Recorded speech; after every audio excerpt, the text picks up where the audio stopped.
Պետական մակարդակով ու հովանավորչությամբ երկրորդ օրն է հայտարարում են, վերադառնալու են Արևմտյան Ադրբեջան։ Նախիջևանի Օրդուբադ քաղաքում կոնգրես փառատոնի բեմից ադրբեջանական իշխանության բարձրաստիճան ներկայացուցիչները հերթով շարքով խոսում են այն մասին, որ վերադարձը դարձել է պետական օրակարգ, ազգային գաղափար եւ արտաքին քաղաքական առաջնահերթություն։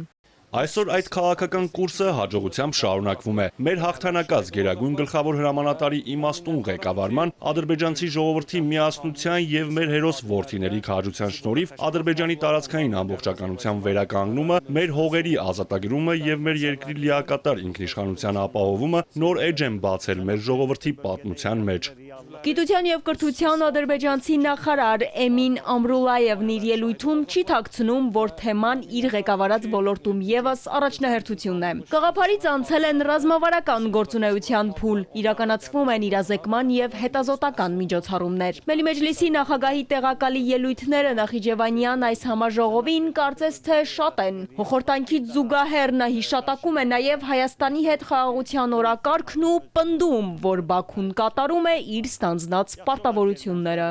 Հիմնական նպատակն Արևմտյան Ադրբեջանից եկած մեր հայրենակիցների վերամիավորումն է իրենց հայրենի հողերի հետ։ Այս տեսանկյունից վերադարձ դեպի Արևմտյան Ադրբեջան հայեցակարգն առաջնահերթություն է։ Իրենց հայրենիքից վտարված 100 հազարավոր ադրբեջանցիների արժանապատիվ, անվտանգ եւ իրավական հիմքերով վերադարձը պետք է ապահովվել։ Իրավական տեսանկյունից դեռևս կան հարցեր, որոնք սպասում են իրենց լուծմանը։ Հայաստանի սահմանադրության մեջ Ադրբեջանի դեմ տարածքային պահանջի վերացումը մնում է պարտադիր պայման։ Հայաստանի ղեկավարությունը հայտարարել է, որ այս ուղղությամբ հանրաքվե է անցկացնելու։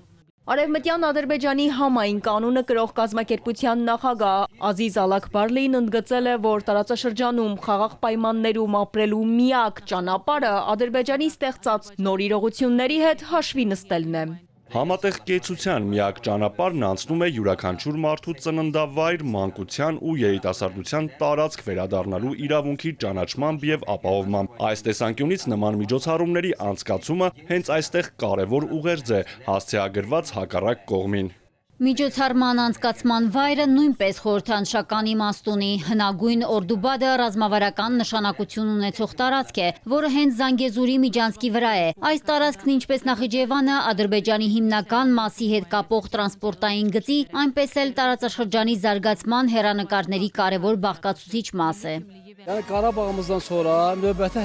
Ղարաբաղից հետո հաջորդ թիրախը Զանգեզուրն է եւ այնտեղ տանող ճանապարհն անցնում է այս Օրդուբադով։ Քանի որ Զանգեզուրի ճանապարհը սկսվելու է այստեղից, ուստի այս վայրը մեզ համար շատ թանկ է, շատ արժեքավոր եւ ես կարծում եմ, որ դա երկար չի տևի։ Կգա մի ժամանակ, երբ մենք այստեղից մեր մեքենայով կամ գնացքով ուղիղ կգնանք Ղարաբաղ։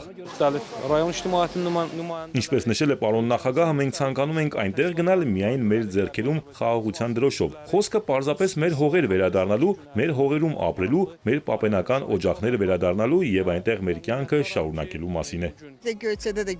Ես եկել եմ Գյոյչայից, շատ ուրախ եի, որ նման փառատոն եղավ, եւ ես եկա ու մասնակցեցի։ Հավանաբար շուտով կհանդիպենք նաեւ Գյոյչայում։ Աստված տա։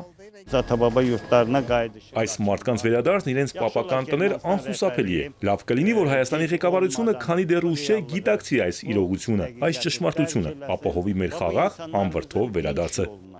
Փառատոնի ամբողջ տարածքը ողողված է քարտեզներով, պատմական ու մշակութային ցուցադրություններով, գրքերով ու լուսանկարներով, բոլորը ներկայացված Արևմտյան Ադրբեջան կեղծ թեզի շրջանակում։ Որպես պետական քաղաքականություն այն հետևողականորեն ներմուծվել է Բաքվի կրթական, գիտական եւ հասարակական օրակարգ։ 2 օր անընդմեջ հնչող ստորացուցիչ ելույթներին Երևանից արձագանք չկա։